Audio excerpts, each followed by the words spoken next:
All right, let's get started. Welcome, CEO, sponsor, community, and guests.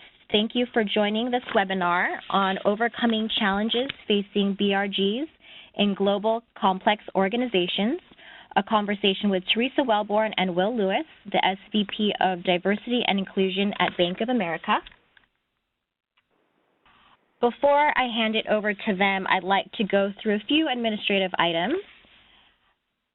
All the listener lines will be muted, so if you would like to speak during discussion, you can raise your hand to ask a question and I will unmute you. You also have the option to type into the chat box and send your message to everyone. We will be recording the webinar. The slide deck and the recording will be sent to you in an email following this webinar within the next few days.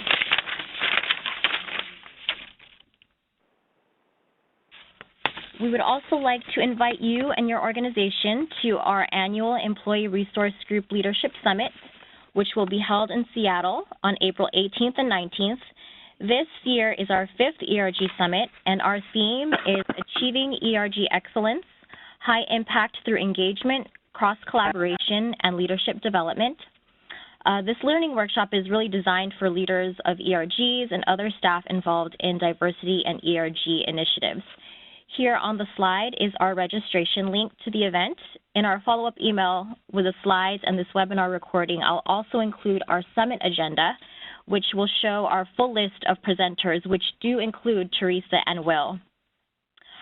Theresa can also speak a little bit more about this event. So, without further ado, I'd like to introduce Theresa Welbourne. Theresa, along with her research on ERGs, her work focuses on human capital and leadership strategies that drive growth, innovation, and high performance. Other areas of expertise include employee engagement, data-driven storytelling, fast HR, and entrepreneurship. She will be joined by Will Lewis. As SVP of Diversity and Inclusion at Bank of America, Will is responsible for the firm's global employee networks, which is comprised of 11 networks with more than 230 chapters in 8 countries and nearly 80,000 members. Will has been committed to driving diversity in the workplace and has served as executive sponsor to Latino, African American, and Native American affinity groups. You can read more about him here. Now, I'll hand it over to Theresa for the next slide. All right. Thank you so much for the introductions.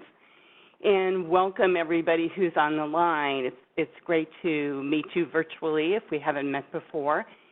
The reason we're having the webinar today is that it's one of our multiple ways that we're trying to really increase learning about ERGs. And I'm going to use the term ERG, even though I know many of you have other names that you're using for these organizations. And in addition to the webinars, I just wanted to let you know a little bit about some of the other opportunities we have. So some of our members who have participated in Summit have started what we're calling ongoing conversations about ERG topics. So they've hosted 1-hour calls which are focused on some of the topics that are important to them. One of the things we've learned over the years is that there's really not a lot of writing or literature on ERGs. So one of the ways to get caught up and learn what's new and get some new ideas for you is to obviously engage with your peers, and that's one of the opportunities for doing that. We also have a couple research opportunities. This week we're going to be distributing a link to a survey that we do every year, and the survey provides everybody with some benchmarking data that is focused on ERGs, how they're working, ERG performance, impact of ERGs on the organization, and some other topics. So you'll see that link if you're on the mailing list, which you are, and all you need to do is send the link to members of your ERG. So one of the questions is, what company are you with? And if we have at least 30 people from a company, then you will be able to receive your own custom reports with the benchmarking data. So it's been another way to help people learn and and engage the community. We have another research project we're doing which focuses on the influence ERGs have on their organization. So if any of you are interested, we can talk about that also. And then lastly, as mentioned earlier, we have our annual ERG Summit coming up, which is in April. And that, if you haven't been, it's a tremendous learning opportunity. We started out our first year with about 50 people, and last year we capped the room size capacity, and we had 150 participants. So I think we had over 40 companies that have been involved in the summits in 1 year. So, lots of learning from many different organizations. Now, why the focus on ERGs? They've been around since the 1960s, but things seem to be changing. If you look around you, the number of ERGs is really expanding. So what I mean is there's more ERG types within companies that have them already.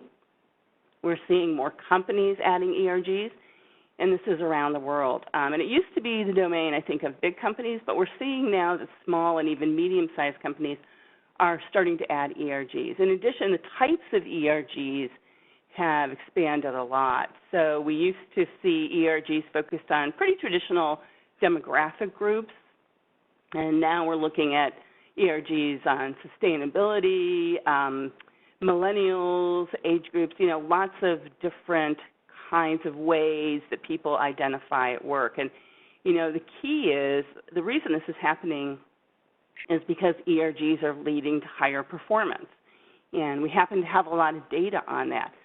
People join an ERG, and one of the ways to think about it is they have a better opportunity to bring themselves to work. So, it's this way of expressing myself that's different from what I can do in my traditional job, and I'm in an environment that makes me feel really confident, and that's one of the reasons we're also seeing a lot of innovation happening within the ERGs.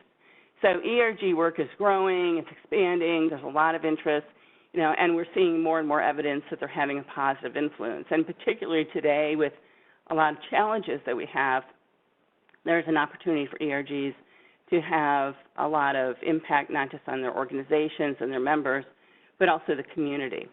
So how do we learn about impact? How do we learn about the ways people are influencing? And one of the most influential ways we've seen is that we learn from each other.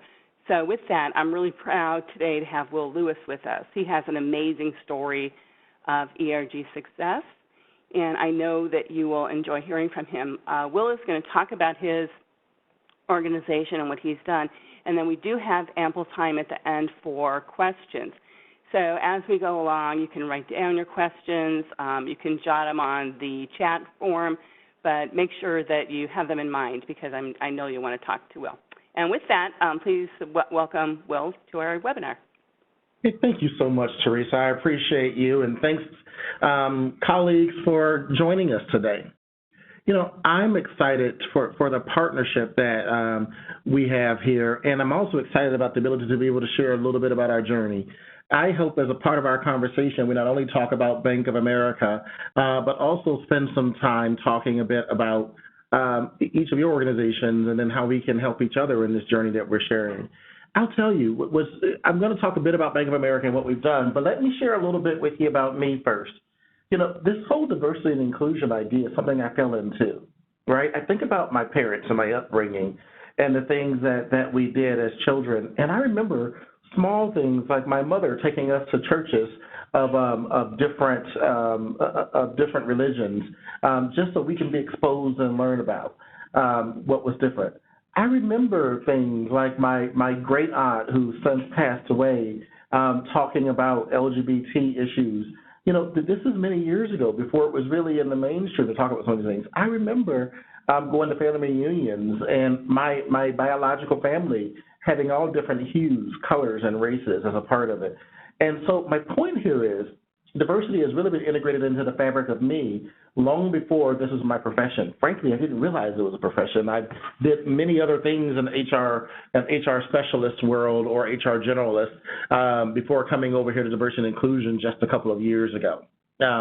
And I always just kind of integrated D&I into what I did as a part of my job. It felt like the right thing to do. I hope by the end of today's conversation that you too will feel like, gosh, this work that we're doing around ERGs, or at Bank of America we call them employee networks, is just the right thing to do. And then also you can tie a ribbon through the impact it has on some other things inside of your organization. With that said, let's jump in. At Bank of America, diversity and inclusion is a core priority of ours. We really bucket it into three areas: talent, inclusion, and then clients and communities that we work with. I look at it, and our company looks at it, as a way that we ensure that our focus on diversity helps us attract great talent, but also that we make it clear to all that we do business with in the communities in which we work in, that inclusion is really critical to our company, and bringing in those unique perspectives really does help us better serve the financial needs of not only our clients and customers, but also just helps us be better citizens. That's a key driver for us here at our firm, and the employee networks is one of the things that we leverage to get us there. So, let me start you off with a couple of things here. We have 11 employee networks, 230 chapters of those different employee networks, more than 93,000 actually memberships in our employee networks. We've won some notable things. Our employee networks have done some really great things to help drive it out. I think about HOLA, our Hispanic Latino Organization for Leadership and Advancement, winning the top Hispanic Latino employee resource group in the country by the Hispanic Chamber of Commerce. That's a big deal. How exciting is that? Lead for Women, which is our largest employee network, has 23,000 members just by itself. You'll see that our representation here on this slide is global in nature as well. So not only do we have representation here in North America, but also in many countries within the Asia-Pacific region, as well as representation in Europe and African emerging markets as well. Now, that's all great. Let me tell you a bit more. So if we were to take a look at our networks by the numbers, 11 networks, 80% is our employee satisfaction score for people that are a part of employee networks. That's 5% higher than a global average in our company. So we know that networks are having an impact just by there. Just in the past year, our employee networks have grown by more than 35%. One network grew by more than 4,000 members just during the year of 2016. I mentioned that we have 93,000 already, and 61% of our employee networks are individual contributors. We're going to get into what that means and what the impact of that is. And just last year alone, our networks held more than 3,000 events around the globe. Now, one thing, and this is notable, we have something here at Bank of America that's called the Diversity and Inclusion Awards. Our CEO and president, Brian Moynihan, leads an event every year where he's so passionate about diversity and inclusion. And by the way, Brian Moynihan, our CEO, chairs our Diversity and Inclusion Council personally himself, and he did it before he was CEO. And when he became CEO, we all just assumed that he was going to pass that mantle to someone else. And he said, no, this is one of the most important things that I can do as CEO. I am going to personally continue it. He doesn't do it in name only. He shows up to every meeting. They meet quarterly and is actively engaged in our diversity progress. So he's a champion around it. So he hosts annually this meeting that we call the Diversity and Inclusion Awards. And it really is an opportunity to recognize people in our company, the top 100 or so people that have done really notable things around diversity and inclusion. And he flies them in from wherever they are in the world to a recognition event that happens every December in our company. Last year, 78% of those that won the D&I awards were employee network members. It tells you that we're making an impact with these networks, which is exciting to me. Now, that's a lot of good stuff around what we are doing now, where our networks look now, but I'm sure what some of you are interested in is how did we get there, right? So what happened over that journey? So if you take a look at this slide here, what you'll see is that our network started back in 1990, and really it was just a group of what we called at that time affinity groups that just kind of informally formed. Let's get together and chat about a little bit about this. Let's work to try and drive and improve whatever they felt was missing at that point in time.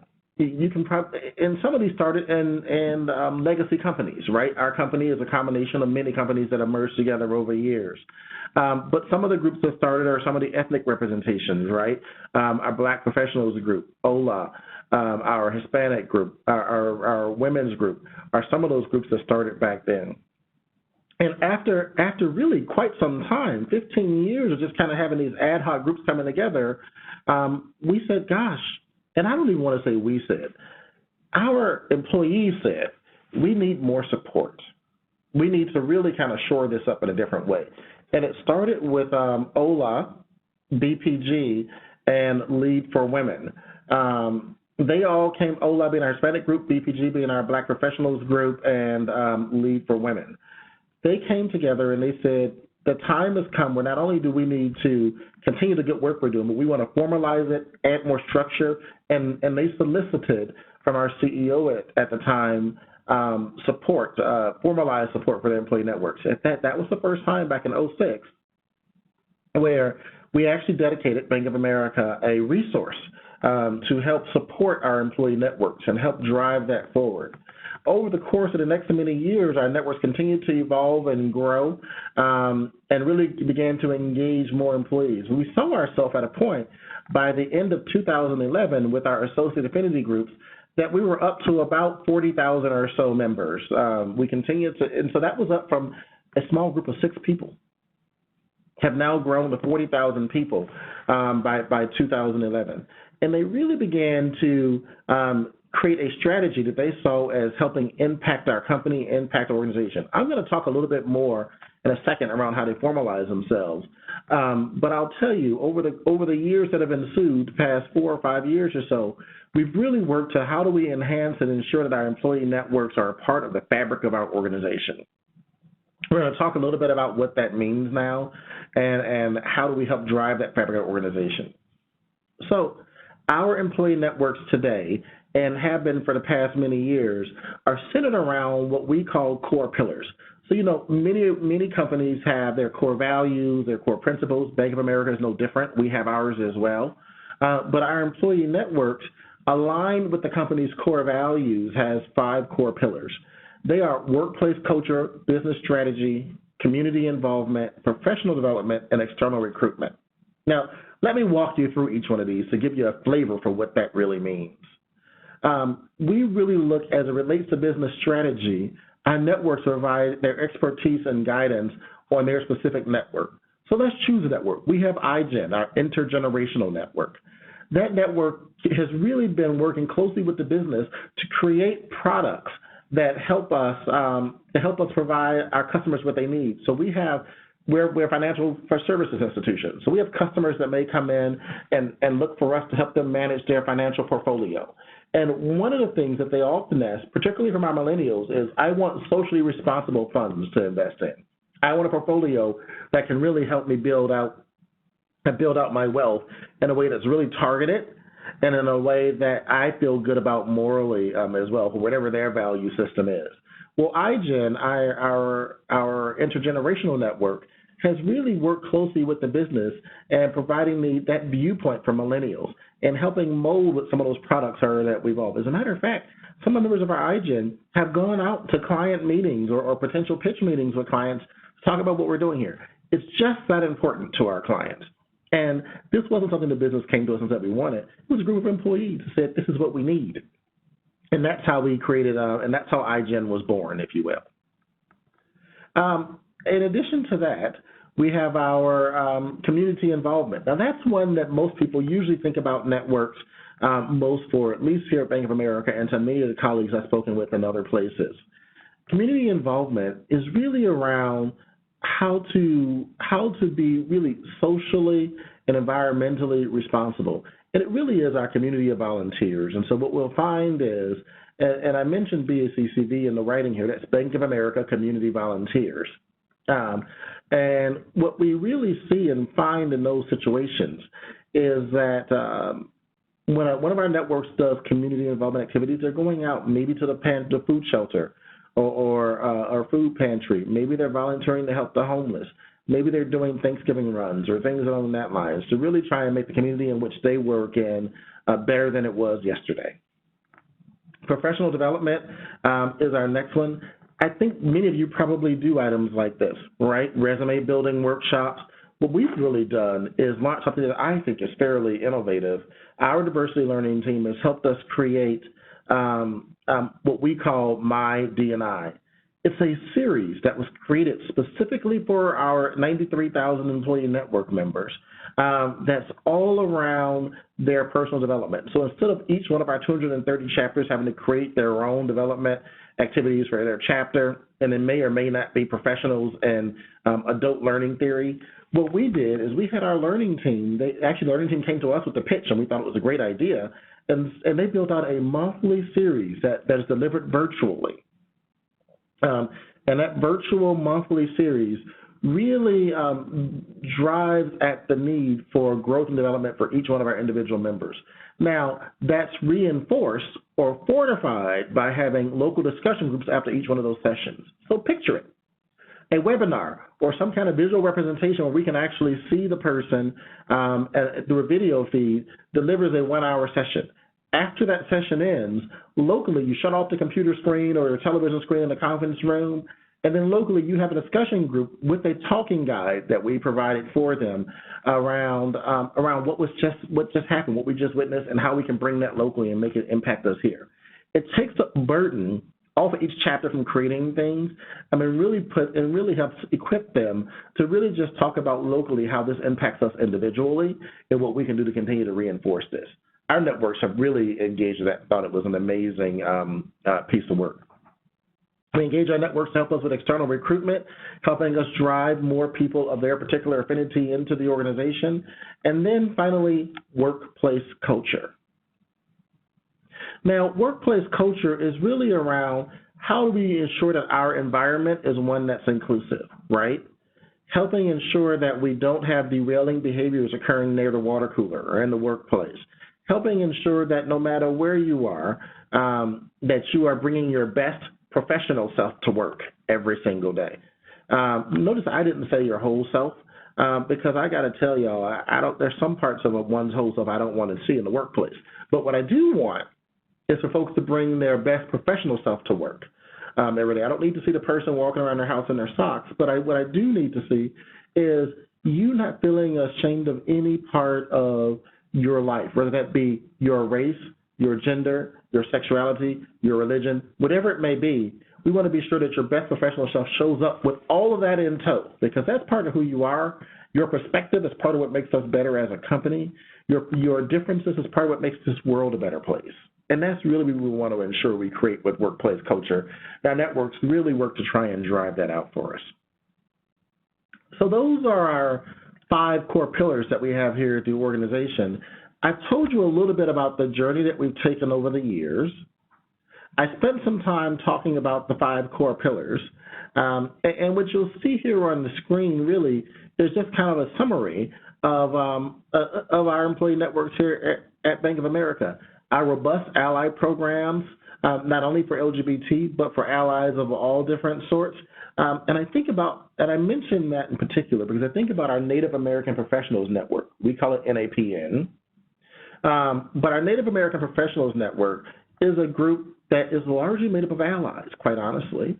So we obviously have Native American employees that work at our company, but it's the allies, the people that are not Native Americans, that really have wanted to drive forward and ensure that we create a workplace culture that's welcoming and supportive of those that are Native Americans. To me, that was amazing. The founder of NAPN, actually, was not Native American, but just moved by that cause. And so they've been an incredibly active group and actually one of our faster growing groups just over the past year or two as well. Ultimately, our employee networks are charged with helping us assist Bank of America with maintaining a fair and inclusive workplace, delivering on many of our diversity goals every single day, and really helping us drive forward the mission of the bank, which is to be an employer of choice, a company of choice, and really helping us drive forward what we want to represent ourselves as every day. So, Theresa, with that, I'm going to stop there because I could probably talk for another 20 minutes, but I think there's probably a ton of questions out there, and I'd love to get to them. Oh, but before, Theresa, I hand it over to you, I just opened up a Twitter account a day or two ago. So if you want to be my first Twitter follower, please feel free to follow me at I am Will Lewis. Thanks so much, Theresa, for letting me talk a little bit. Great. Well, I really appreciate all that information, and I have to tell you, I have a couple questions to kick things off. So, number one, I'm pretty much in awe of the fact that you have 93,000 members out of a 200,000 employee company, and I do think that when we talked a couple months ago, it was only 90,000. So there's something going on, maybe in the environment in the company, or that's really causing this increased interest. And I was wondering if you could talk a little bit about why you think ERGs have changed, and maybe what the how the importance of ERGs has evolved over time. What's driving this interest, do you think? Yeah, thank you for that question. I'll tell you, I've had some people ask me, are you sure that's the number? I'm absolutely positive. Yeah. That is the number. What I'll say is I think there's a couple of drivers that are helping us really raise this to the forefront. I think under the leadership of our CEO and, of course, our Chief Diversity Officer, Cynthia Bowman, that our company has really challenged ourselves and pushed ourselves to be on the forefront of some of the issues and items that are out there. We've evolved to a point where we don't shy away from having tough and what oftentimes are called courageous conversations, right? And so I think our employees are seeing that and feeling like it's a safe place to really express themselves, and the networks is a way to do that. The second thing that I've really seen, and this one I think is critical, is that our leaders, our executives in the organization have gotten to a point where they've been inviting me into their meetings, whether they're having an offsite, whether they're having a teleconference, or whatever the case may be. They've been inviting me in to talk about employee networks. Between me and my teammates, we probably join 5 to 6 meetings a week to just talk about employee networks and the benefit it's adding. And I think that type of endorsement from the business leaders is really helping us and really helping us drive that forward.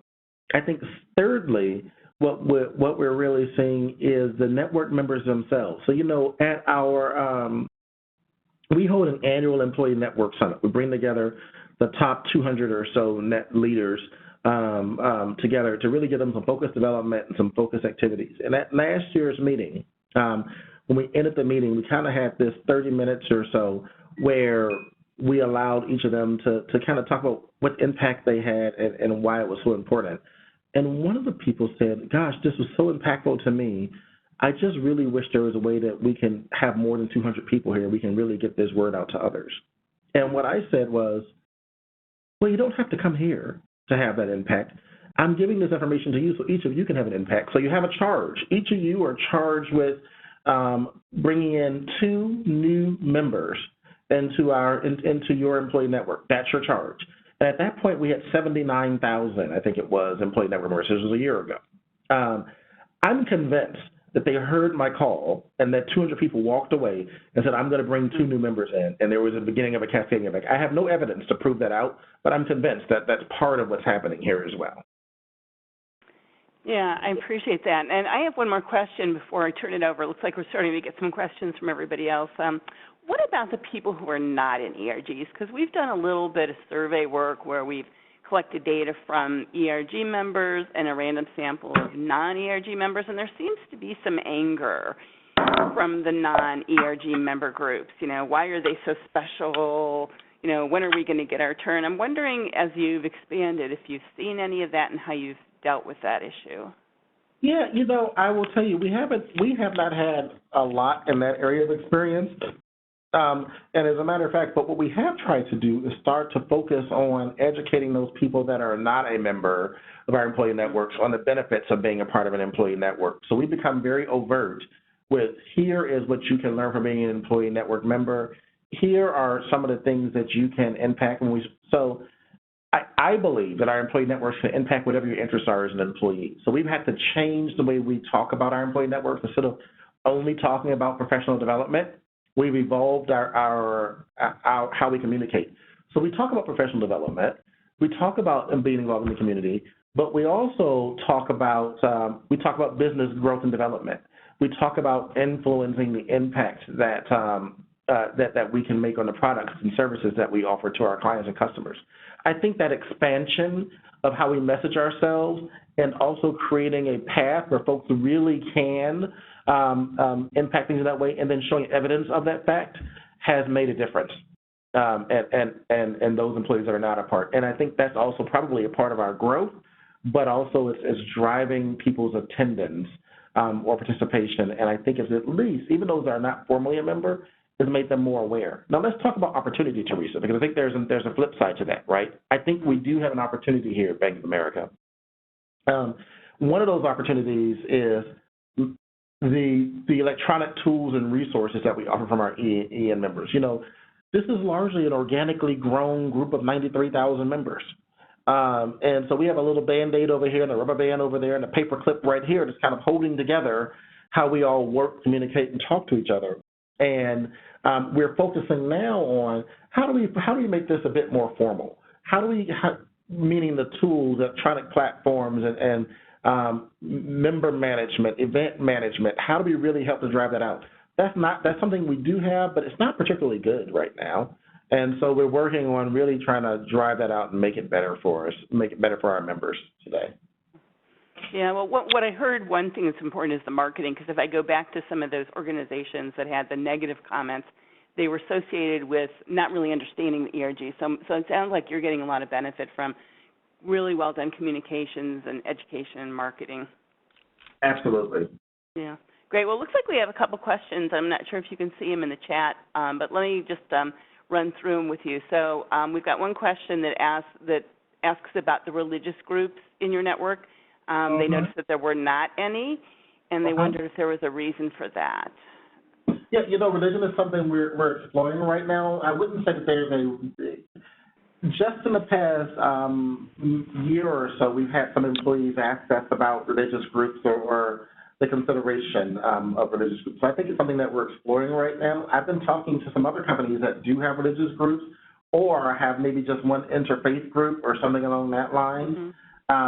And we have not made a determination yet, but I do think it's something that we are considering and looking into. I don't know. I don't have a good answer.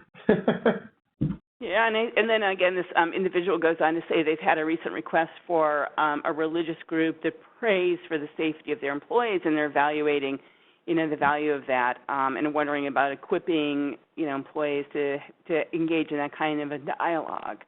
Any comments there, or maybe? Yeah. Now, what we do as it relates to that is we're committed to ensuring that our employees have a place when it's required by their religion that they can worship, pray within their religion. And so while we may not do that in a public forum, meaning we're not going to create an event around prayer, but what we do ensure we do is provide prayer rooms or places where folks can roll up prayer mats and things of that sort.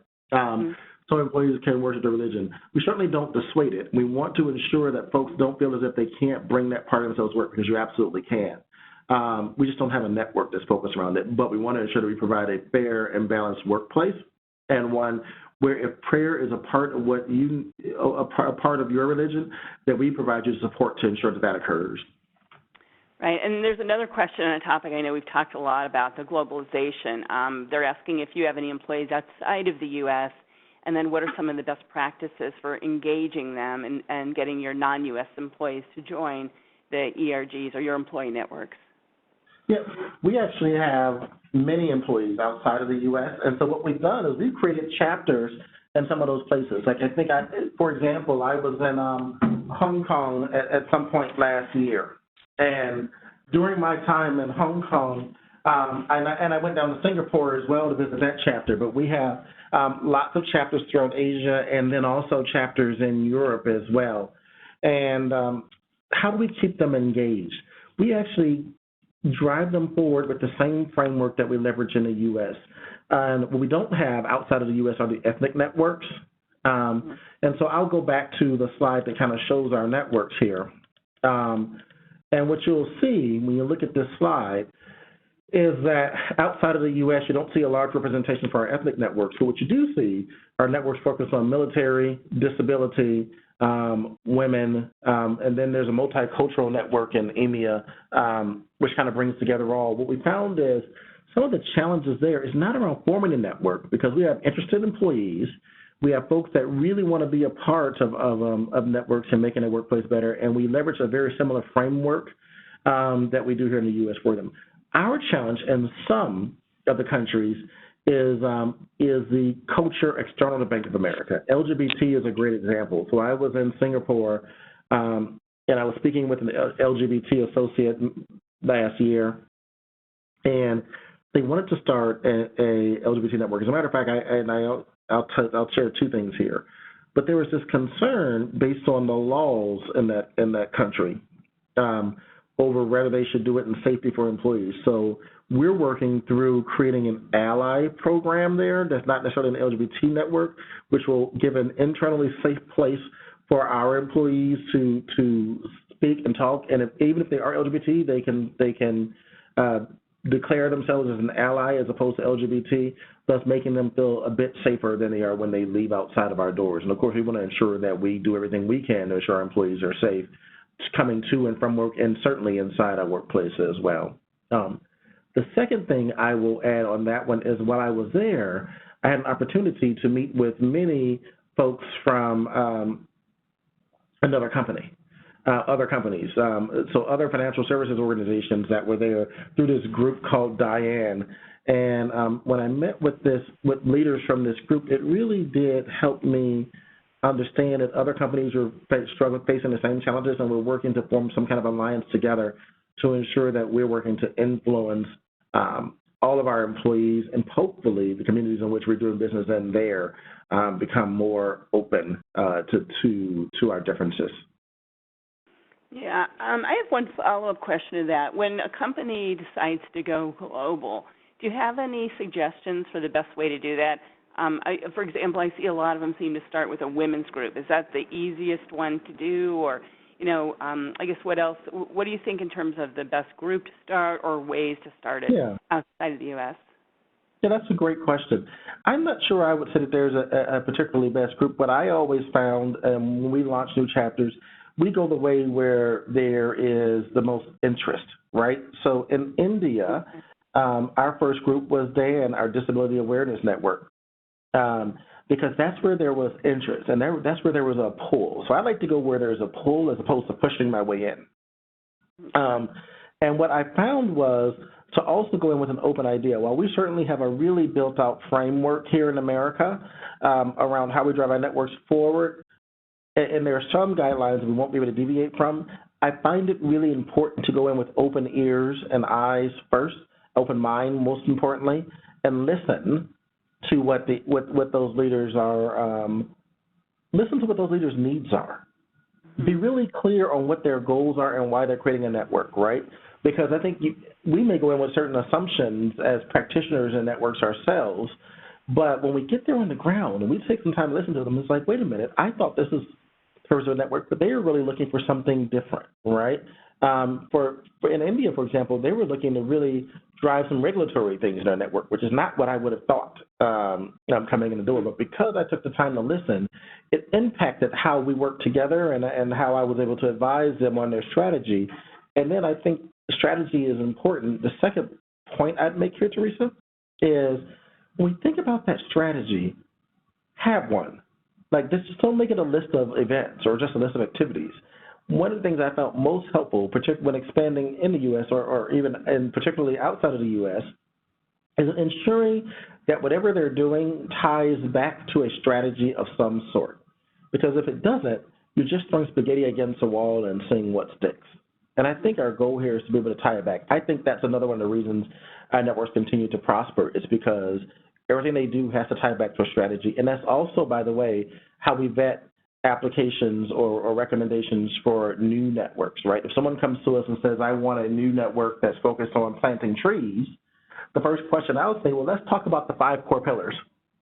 And does a planting tree network have an arbor network have an opportunity to meet these 5 core pillars? And if it doesn't, it won't move forward, right? And I think that's the way for people to help say, okay, this ties into something. This isn't just about a bunch of special interests, but it is actually a part about driving a strategy. So when going into new countries, that's the way I would look at it.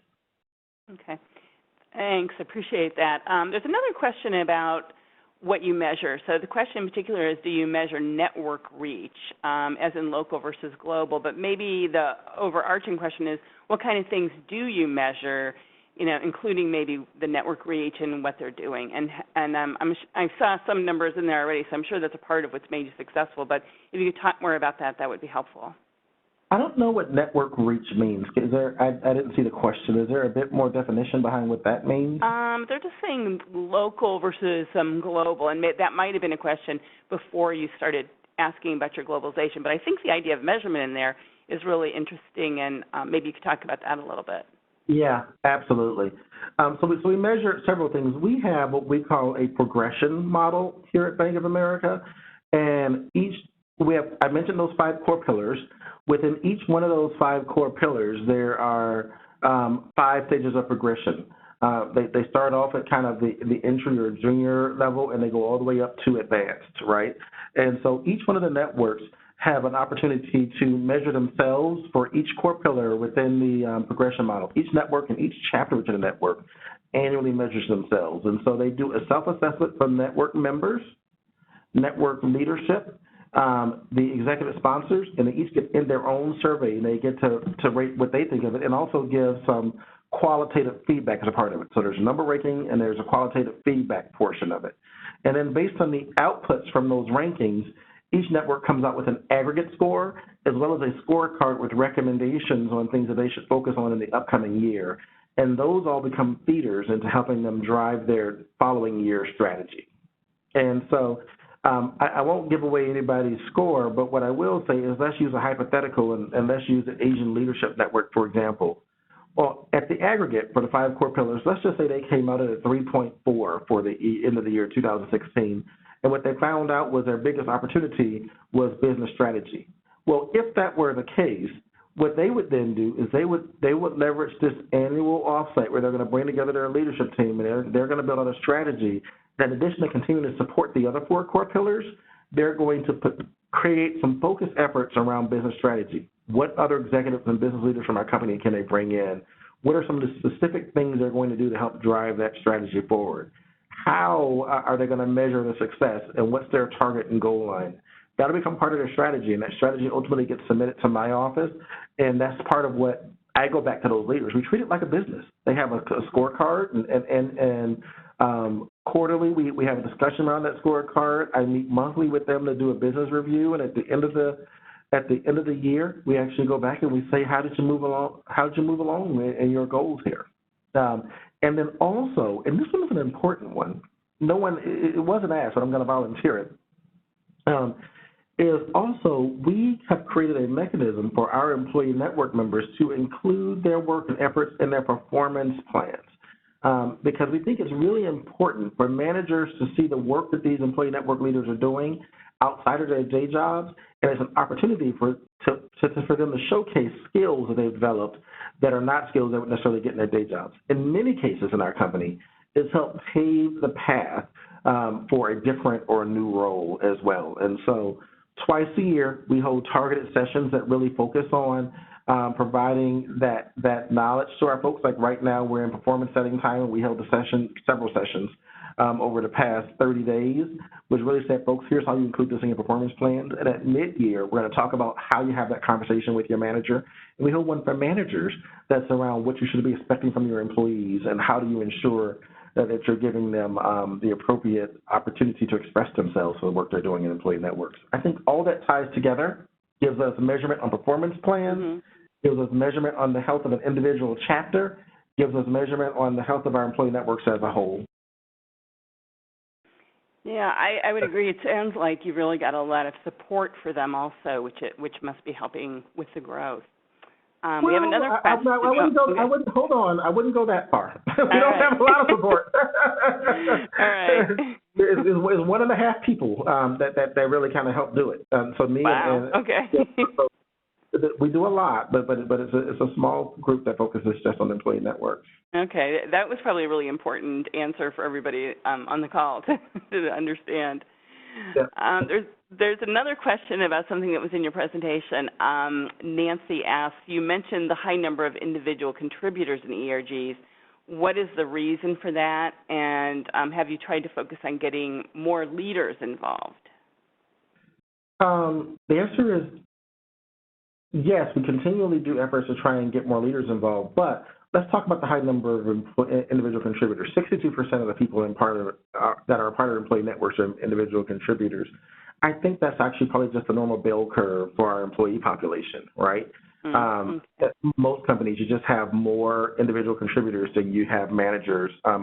Otherwise, it would be difficult for the company to be profitable. And so what we find is that's not too far off from the bell curve of our employee population. So for us, it's not raised as a concern. However, it continues to be important to get managers and leaders involved, so we continue to focus on that. Okay, great. And then for those of you on the line, I have additional questions, but if you want to keep writing in some questions or put up your hand, we can unmute your line also. It looks like we have another question. What do you do for employees who want to join an ERG, BRG, but are not located where a local chapter is established? Well, that's an amazing question. Yeah. So many of our employee networks have created what they call virtual networks. And those virtual networks, like MSAG, our Military Support and Assistance Group, has a virtual MSAG group as well. And we do have quite a few employees that live in remote areas that are not close to any of our major hubs. And so they join that virtual network. So everything that network does is virtual and can be joined via conference call, webinar, video conference, or something of that sort. And so it's really leveraging for free the bank's, or relatively free, the bank's technology that we all have access to for them to become connected. And so everything they do, including driving strategy and meetings, are all done virtually, and most of the networks do have some kind of virtual presence to try and capture those employees who don't live near one of our major hubs. We found it to be one of the most successful ways to get employees engaged that are in more remote areas. And also what we've heard from those employees is they feel more connected to the bank as a whole as a part of it, because those also tend to be employees that work from home or work in an office where there's only 3 other people or something of that sort. And the network is a way for them to feel more connected to the company outside of their normal line of business as well. Yeah. Yeah, that sounds good. I can imagine you've got a lot of people in smaller towns and things, so that sounds like a very successful strategy. One other question I have for you. So as we talk to people in ERGs, one of the comments I get a lot is that it's just hard to get people involved sometimes because they're so busy, right? Everybody's wearing multiple hats and working a lot of hours, and we're asking them to do this work on a volunteer basis. How have you seen the ERG leaders be successful in, getting more volunteers and helping people get involved, even when they do have really busy jobs? Something we struggle with every day, every week. I'm not sure that we have the silver bullet, but here's what I would say, is that what we've really started doing is it's been intentional in our efforts to engage leaders and managers in this effort. And what I found is the easiest way to help an employee free up time is to, before an employee has a desire or a need to join a network, to be sure that managers in large are engaged and aware of the networks and what they're doing and the benefit that it's potentially offering to their employees. So let's make it a part of their business imperative, So if we start thinking about the things that your employees will learn if they are a part of it, then managers go, oh, wait a minute, this helps me. Or even better yet, get that manager his or herself involved in the networks because they can see firsthand the benefits. Now that doesn't alleviate everything, if I were to be very transparent, that there's always, work is in the way, have these things going on. That's why for many of our networks, for almost all of our leadership roles, we have co-people in those roles as opposed to singular. So when one person's workload spikes, hopefully another person's workload can kind of pick it up and helps to make sure that we kind of have that balance going on there as well. Yeah, that sounds like a great idea. We continue to work at it. Yeah, and also I would assume that being able to include that in your performance discussions must help a lot too, because it's volunteer, but it helps. It's really helping from a development perspective. Absolutely, it does. It's interesting. We just started this targeted performance discussions and making sure folks knew it last year during 2016, January of 2016. And 2016 was was a year of growth. It makes me wonder if that had something to do with it as well, that employers are being overt and talking to it before, because prior to then, and there's probably still pockets, but I don't hear much about it anymore, employees were hesitant to tell their manager because they didn't want to get pulled away because the manager thought that it was taking too much time away from their work. That's not the case that's happening anymore. Like, people want to talk about employee networks. I have managers calling me. As a matter of fact, I had a manager this morning call me and say, look, I have this employee that's great. I think she would really benefit from being a part of a network. Where can we get her plugged in? That's amazing to me, and that's happening more and more. Yeah. So I have the same question for your executive sponsors because given the large number of ERGs, I assume you have executive sponsors for all of them. But, again, they're super busy, and how do you get them engaged, and how do they make the time? And I guess what suggestions do you have for all of us to do things differently or to help engage our leaders more? Yeah. So here's the advice I would offer to our colleagues on the line here. And it's almost straightforward, but it's contract ahead of time. So give the executive sponsors, the folks you're targeting to be executive sponsors, a framework on what you're asking them to do, a commitment on what that time will be, and contract with what you're expecting. In fact, what I find is when we get derailed most often is when we don't contract, and we kind of just throw them in and say, great, go make it happen. But when we contract with them ahead of time and say, here's really what you need, it usually goes off without a hitch, and also you see executive sponsors becoming more and more engaged. So we have an executive sponsor for one of our networks. He's one of several. We have multiple executive sponsors for each one of the networks. So he's one of 2 executive sponsors for our Lead for Women group. And in addition to that, he has accountability for one of our local markets here in the United States. He called me up yesterday and said, look, I got this new accountability in addition to my day job to help foster and mentor X market, and I really want to help the employee networks. I feel like it's key to their success. So he's writing a strategy for this particular geography, and one of the 3 hallmarks of his strategy for growing business is evolving the employee networks. And that all came from his involvement as an executive sponsor. And he only became an executive sponsor a year ago, and he and I sat down a year ago, spent 45 minutes saying, here's what we need from you as an executive sponsor, here's what they'll need from you, and here's my expectation of how you're going to engage the folks that are running this network on a day-to-day basis. And his strategic guidance has really helped that network continue to fortify itself, but also I think helped him. Like, I think he's changed as a person from being involved in the network as well.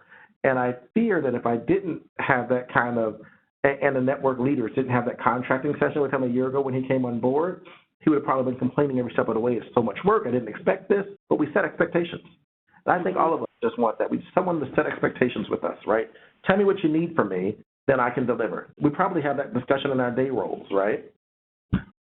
Yeah, no, that makes sense. And then once you have an executive sponsor in place, how many years, or is it 1 year that they commit to the ERG? Or the employee network group? Historically, we have not had a guideline for that. Just this year, last year, I should say, we began to implement a guideline that an executive sponsor and also an employee network leader should not be enrolled for more than 3 years. And we're working to stagger their roll-off so the 3 years don't all happen at the same time. Great. And also, it looks like we have about 7 minutes left, so if anybody in the audience wants to ask a question, make sure you write it in the chat box. But I have a couple more for you. So I'm going to go back to some basics. And, again, I'm still amazed at how many people are in your ERG. So I was wondering, what's the sales pitch that you would use to try to get somebody involved in an ERG who's not involved yet? That's a really good question. So here's what I would respond as. I would not have a standard sales pitch. I like to customize it based on the needs of that person. And so before I try and pitch someone on being a part of an employee network, what I would ask is, what are you interested in? What do you feel like is missing here at Bank of America for you? Because that becomes really important. Some of the things the networks may be able to solve and some they may not be able to, right? But where I'd like to draw where I typically draw my attention and focus to is once they tell me what their focus area is, that's where I focus the network. I drive them towards that network that I think may be able to solve that need for them. and I specifically paint the picture for how their involvement in a network can help shore up that area that they're missing. I think our involvement with networks is really personal, right? I think what we do is personal. That's why we're involved, not because it's just something to put on our resume or something to say, oh, I did that, check the box. We do it because it's personal, because it's passionate, because it speaks to me. So I think the reason you join needs to be just as personal. And if I'm trying to pitch you on being a part of a network, I need to ensure that it's personal. And if it's not personal, it's not going to work. At least that's my perspective. Yeah, so that makes your strategy of those 200 reaching out to more people even more important, because you need this to be something that, you know, individual people are doing and talking to each other. So I have one last question for you. We have 5 minutes. What do you see as the future of ERGs at Bank of America? It's funny you bring that up, because I'm currently working on the evolution of employee networks. I haven't finalized it yet. There are a couple of things. There's a couple of things I'd like to see. I'd like to see, and I mentioned this earlier, fortified electronic platform that includes a mobile solution on how networks can be connected with each other, whether that's through blogs, event management, budget management. I want to make it easier and less administrative for our employee network leaders to just tactically do their work, their volunteer work that they're doing for these networks. The second thing, and this one's, I think, the second thing that I'd really like to see us do for our networks is to create a way where folks can become engaged with each other or find out other people easily, right? Because right now it's largely word of mouth, me talking to you. But if there was some way where I can learn about other people that were involved in the networks, in either in a virtual sense or an electronic sense, I think that would add a lot of value as well. We don't really have that here at our firm today. And then I think the last thing is that I would offer, there's probably several others if I really put my thinking cap on, is a scorecard, right? I mentioned our progression model that we've had. Mm-hmm. I'd like to revisit that progression model scorecard and figure out a way to make it a little easier to provide input into that progression model and make the scorecard one that folks can really engage with in a different way than we do now. I think that's really the future. And then have that scorecard be something that maybe spits out something that's personal for them as well, that they can present in their meetings and discussions with their managers. Great. Well, I appreciate all your time today, and I'm really looking forward to being with you in Seattle at the summit, and also to seeing Bank of America being the first company that has 100% members, 100% of employees who are members of ERGs, because you're well on your way to do that now. Oh, I would love that. I like that goal, Theresa. Okay, and thank you to everybody else, and we hope we see you in Seattle for the ERG Summit. And thank you, CEO, for hosting us. Of course. Have a nice rest of your day, everyone. Bye. Thank you again.